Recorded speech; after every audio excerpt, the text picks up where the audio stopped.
I hear that people out there want to join. Well, actually, they say rejoin the EU. They say, yeah. Caroline, Caroline, crikey, darling, would you like to rejoin the EU or join the EU? Well, I think it's called Join the EU because we've left. She knows. You're not as stupid as you look, darling. Oh, thank you. I'm so happy. Oh, are you really? Well, how could we join the EU, considering that we've actually left the European Union? Since all the numpties put the cross in the wrong box that they did. Oh, fools! And dragged the rest of us out with them. And unfortunately, things ain't looking that good, is it, you know? Not outside the club. No, we no longer have a seat at the table. We've been ostracised by pretty much every single country within the EU. Spain especially, you know. They want more.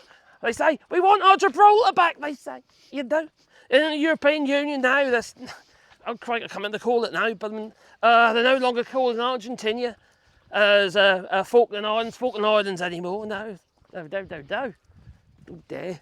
Oh, that's pretty. I can't remember what they call it now. Is something or other? I don't know. Pretty. I know. I was looking at it the other day. Dan, they're going to do really well. These are blackberries. Look at that fruit on there. Might be worth cleaning these out, darling. Yeah, we need a strimmer up here. Strimmer. No more that brush cutter. Well, brush cutter. So, but anyway, if we want to rejoin or join the European Union, we're going to have to join the European Union. And to do that, we need to meet the criteria. We need to make sure that we have democracy. Yes, a stable economy. Crikey, we've got to meet the criteria of Article 49.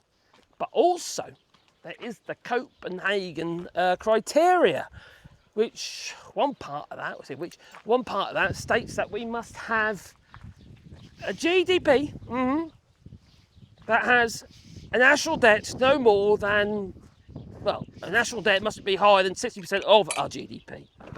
I'll get it right in a minute. I'm over 100%. 101%. Oh. And if you think they're going to say, okay, that don't matter because all the other countries have also got high debt. Well, all those other countries, they're getting a bit of a bollocking at the moment, that they are. European Union is kicking up against countries such as France, Belgium, Slovakia, Poland. I think there's another one there as well. I think Sweden as well. So anyway, they're just they're not doing too well regarding their national debt. They've got too much debt. And when you consider there's 315 trillion in debt for the world, and total GDP is only about 65 trillion, and that is obviously gross, not net. It's not something we can actually recover from anytime soon. To be able to meet the Copenhagen. Oh yeah, give me my microphone back. Thank you. To meet the To meet the Copenhagen criteria, which is what you got over there, Darth? He's got a bone. So that's the first hurdle, isn't it? Democracy is pretty much shot in the UK at the moment. We don't really have a proper democratic system, do we? I mean, we've only got whips, for Christ's sake. What the earth are you eating, Dora? Is that a bone you're crunching on? There's something that you like. Crikey, the power of their jaws to munch on that. Blimey. Oh, it's literally a little bit of bone. Was that nice? Is that nice? Is it? Eh? You love it. Do you want another treat? I've got one in my pocket, you know. She knows. She knows. Does she do? Yeah, good girl. So, I want to join. I want to join the European Union. I think anyone who knows me knows that is the fact that I do. But I'm also a realist. And I just can't see it happening.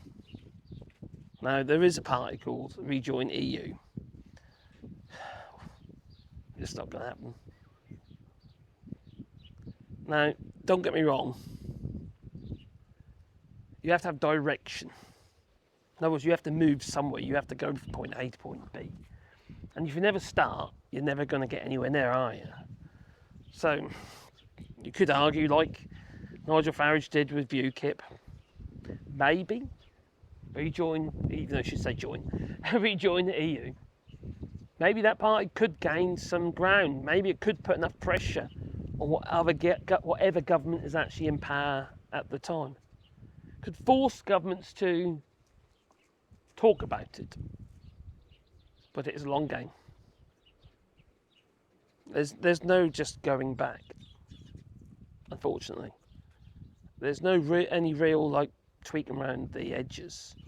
And even though Nigel Farage said 3 days ago, or 4 days ago, anyway, earlier this week he said that in 2025 we renegotiate the deal. No, we don't. The Train Corporation Agreement does not get renegotiated in 2025. They merely look at it to say, oh, is it working or is it not? And they'll be down to the UK to say, oh, is it working for me? Would I like to actually say, nope, we don't want to do this anymore? And fall flat on our face, which I can't imagine Keir Starmer doing that, because obviously it looks like he's going to be the Prime Minister.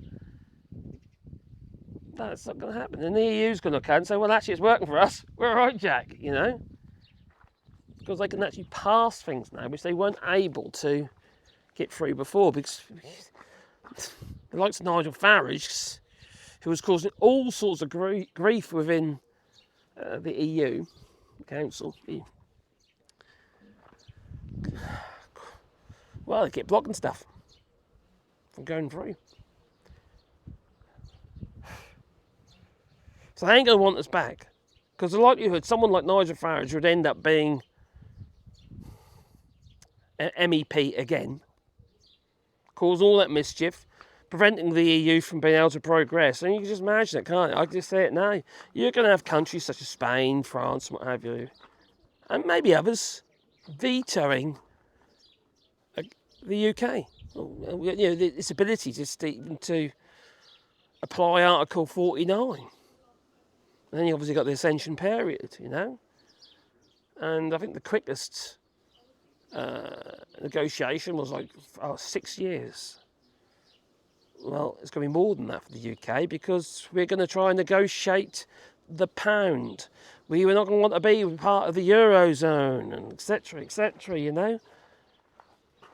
But they're going to want the UK to be serious about joining the EU again after what we're putting through, you know. So unfortunately, I don't think it's going to happen. If it does happen, it's not going to be my lifetime. It's not. It's only our youngsters that can do this.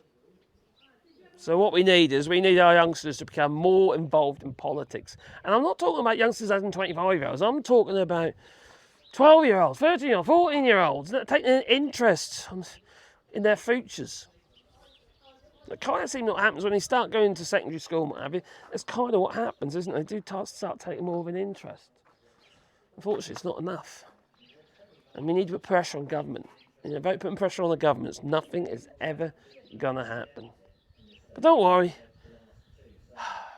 Rishi Sunak is going to, if he gets in power, or always get in power, we're going to have national service, which is going to be enforced upon the youngsters, and if they don't do it, they're going to get sanctioned. They won't be able to get driving licences or loans. What the hell? What are these people thinking, eh? Anyway, it's time for you to go, so I'll say toodaloo, you know, so toodaloo.